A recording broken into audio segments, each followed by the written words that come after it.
نحمدہ و نصلی علی رسولہ الکریم اما بعد۔ جیسا کہ ہم سبھی جانتے ہیں کہ آج کل کا جو معاشرہ ہے اس میں گناہوں کی بہت زیادہ گناہوں کی دعوت ہے، گناہوں کے مواقع ہیں، گناہوں میں ابتلا ہے، اور ہر طرف ایسی چیزیں اور ایسا ماحول ہے جو ایک انسان کو نیکی کے راستے پر، تقوی کے راستے پر، پرہیزگاری کے راستے پر چلنے نہیں دیتا۔ تو ایسے میں جب اللہ والے سے، ایسے شخص سے جو کہ متقی اور پرہیزگار ہے اور تقوی کے راستے پر چلنا چاہتا ہے، جب اس سے کوئی گناہ ہوتا ہے تو شیطان اس کو کے اوپر جو حربہ آزماتا ہے اس کو اللہ کے راستے سے ہٹانے کا، تو وہ سب سے پہلے یہ وسوسہ ڈالتا ہے کہ دیکھ تجھ سے کتنی بڑی غلطی ہو گئی، اور تو اتنا بڑا اللہ والا تھا اور دین کی باتیں کر رہا تھا، اور تو نمازیں ادا کر رہا تھا بھاگ بھاگ کے، سردی گرمی میں بار بار وضو، غسل، اتنے اہتمام اور مشقتیں کر رہا تھا، اور حرام سے بچ رہا تھا، لوگوں کی مخالفت مول لے رہا تھا، مذاق اڑوا رہا تھا اپنا، تو اتنی محنتوں کا تجھے کیا فائدہ ہوا جب لے دے کے تجھے پھر گناہ ہی کرنا پڑا۔ تو اس قسم کی باتیں ذہن میں ڈال کے مایوسی پیدا کرتا ہے، اور چونکہ بے حیائی بہت زیادہ ہے معاشرے میں، تو عام طور پر تقوی کے راستے پر چلنے والے نوجوانوں کو وہ بے حیائی کے گناہوں میں مبتلا کرتا ہے، جیسا کہ بد نظری ہے، شہوانی میلان ہے، اور نعوذ باللہ بعض اوقات زنا اور بدکاری تک کروا دیتا ہے شیطان انسان سے۔ تو اس وقت جو مایوسی کی کیفیت انسان کے اندر پیدا ہوتی ہے، دین سے مایوسی کی، یعنی ہم سے پہلے انسان یہ سوچتا ہے کہ ہم سے پہلے جو معاشرہ تھا وہ بہت پاک معاشرہ تھا، گندگیوں سے، بے حیائی سے، گناہوں سے، حرام سے، جھوٹ سے، فریب سے بہت پاک معاشرہ تھا، اور وہ حضرات بہت بڑے اللہ والے ہوتے تھے، ان کو بڑے مواقع ملے ہوئے تھے دین پر عمل کرنے کے، جس وجہ سے وہ اس دین پر، اللہ کے دین پر 100% عمل کر سکتے تھے اور اللہ کی نعمت پا سکتے تھے، علم و حکمت کے مراتب پر فائز ہو سکتے تھے، تقوی پرہیزگاری کی زندگی گزار سکتے تھے۔ تو ہمارے لیے تو یہ چیز ناممکن ہے، ہم نہیں کر سکتے۔ یہ خیال دل میں ڈال کے وہ گناہ کے اوپر ایک انسان کو روک کر رکھتا ہے۔ وہ کہتا ہے جیسے ساری دنیا چل رہی ہے، کیا جا رہا ہے لوگوں کا، لوگ حرام بھی کھا رہے ہیں، سارا دن گانے بھی سنتے ہیں، فلمیں بھی دیکھتے ہیں، بد نظری بھی کرتے ہیں، جھوٹ بھی بولتے ہیں، کسی کا کچھ بھی نہیں جا رہا، سب کی لائف سیٹ ہے، اور تم نے اتنی بڑی ٹینشن لی ہوئی ہے کہ یہ ثواب ہے تو یہ گناہ ہے، یہ جائز ہے تو یہ ناجائز ہے، یہ حلال ہے تو یہ حرام ہے، تو تم ان چکروں سے نکلو، ورنہ تم کہیں کے نہیں رہو گے اور تم پیچھے رہ جاؤ گے، اور نہ دنیا کے نہ آخرت کے۔ اس طریقے سے وہ وساوس جب انسان کے دل میں ڈالتا ہے تو وہ اس وقت اللہ کے راستے کو چھوڑنے پر آمادہ ہو جاتا ہے۔ جبھی لوگ یہ کہہ رہے ہوتے ہیں کہ ہم نے بڑا عمل کیا، اور پہلے ہم بڑے عمل کرنے والے تھے، نمازوں کی پابندی بھی ہوتی تھی، اور ہم نے داڑھی بھی رکھی ہوئی تھی، لیکن آہستہ آہستہ ہم سے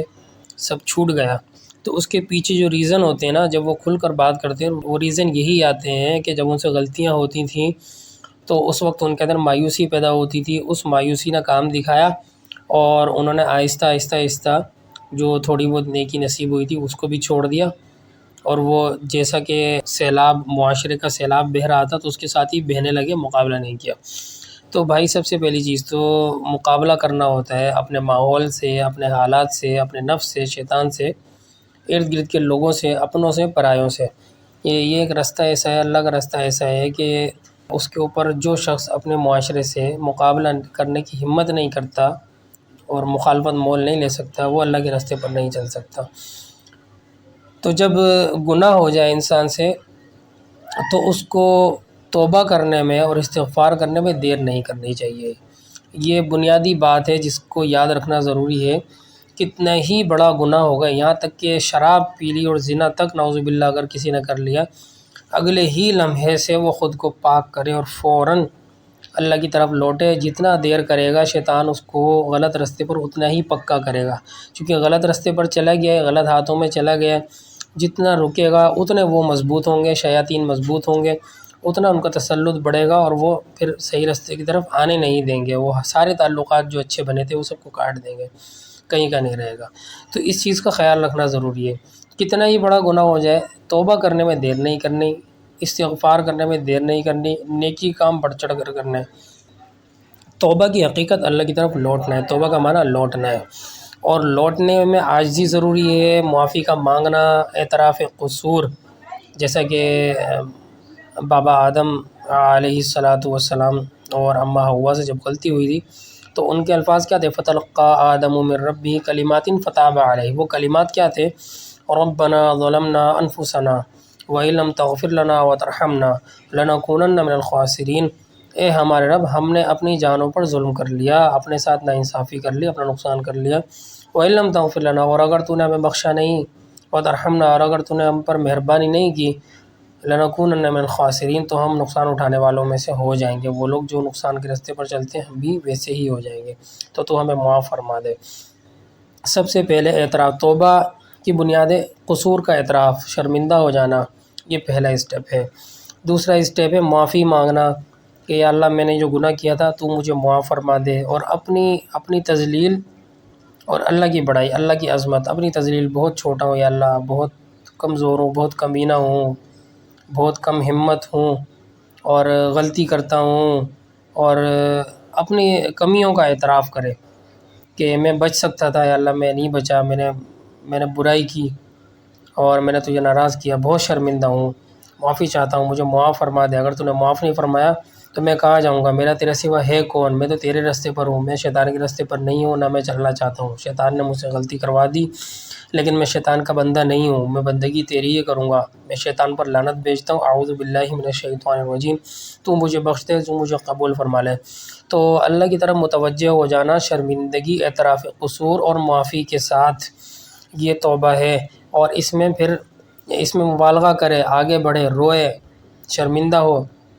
اور نیکی کرے۔ نیکی کے بغیر نہیں ہو سکتا معاملہ، نیکی کرے۔ نیکی کیا کرے گا؟ سب سے آسان نیکی اور سب سے جو سہولت والی نیکی ہے، جو بر وقت انسان کو نصیب ہوتی ہے، وہ یہی کہ طہارت حاصل کر کے 2 رکعت نوافل پڑھے، اور یا قرآن مجید کی کچھ تلاوت کرے یا تسبیحات پڑھے، اور اگر ایسا موقع نہیں ہے کہ قرآن مجید کی تلاوت کر سکے یا نوافل ادا کر سکے،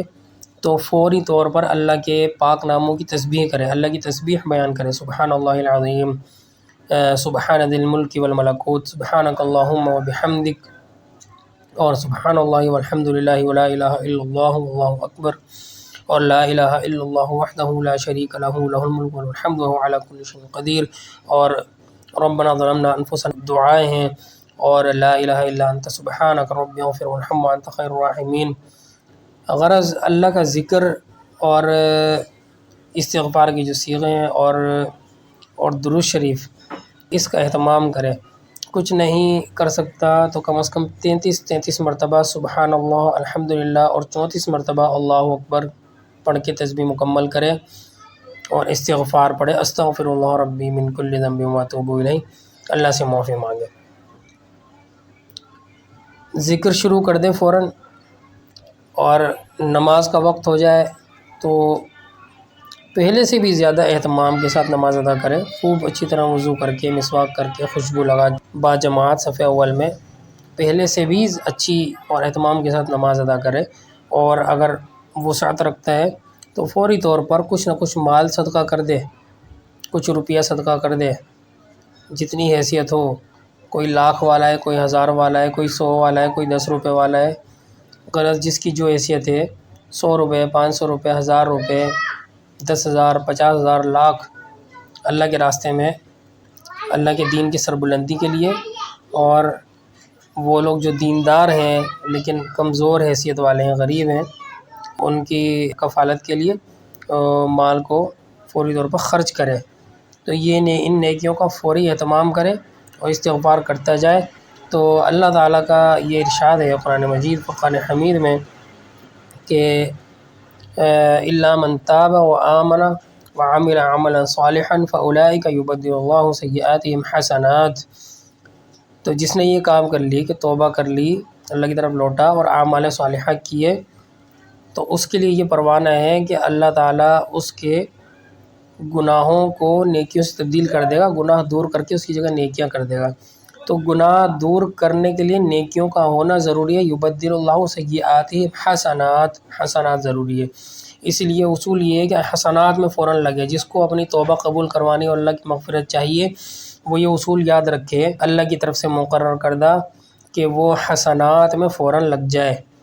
نیکیوں میں فوراً لگ جائے، عبادت گزاری میں، نیک کاموں میں فوراً اپنے آپ کو مشغول کر لے۔ تو یہ اس کا طریقہ ہے۔ ان الحسنات یذہبن السیئات، دوسرا مقام پر اللہ نے ارشاد فرمایا کہ بے شک حسنات یعنی نیکیاں یذہبن السیئات برائیوں کو دور کر دیتی ہیں۔ تو جو کچھ گناہ کمائے ہیں، جتنی زیادہ نیکیاں کرو گے، گناہوں کے اثرات، گناہوں کا وبال دور ہوگا، جتنی برائیاں تمہارے اوپر آئی ہوں گی وہ ٹلیں گی۔ اچھائیاں برائیوں کو دور کرتی ہیں، یہ بھی قرآن کی آیت ہے۔ تو اس چیز کا اگر اہتمام کر لیں تو انشاءاللہ جو کچھ شیطان نے بہکایا تھا تو اس سے توبہ بھی قبول ہو جائے گی،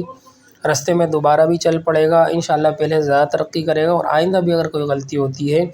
تو فوراً اللہ کے بنائے ہوئے ان اصولوں کو جو کہ میں نے آپ کے سامنے ابھی عرض کیے ان کو فالو کرے۔ اللہ تعالیٰ سچی توبہ اور استغفار کی توفیق عطا فرمائے، اپنے رستے پر چلنے کی اور اس پر قائم رہنے کی اور استقامت کی توفیق عطا فرمائے۔ وآخر دعوانا الحمد للہ رب العالمین۔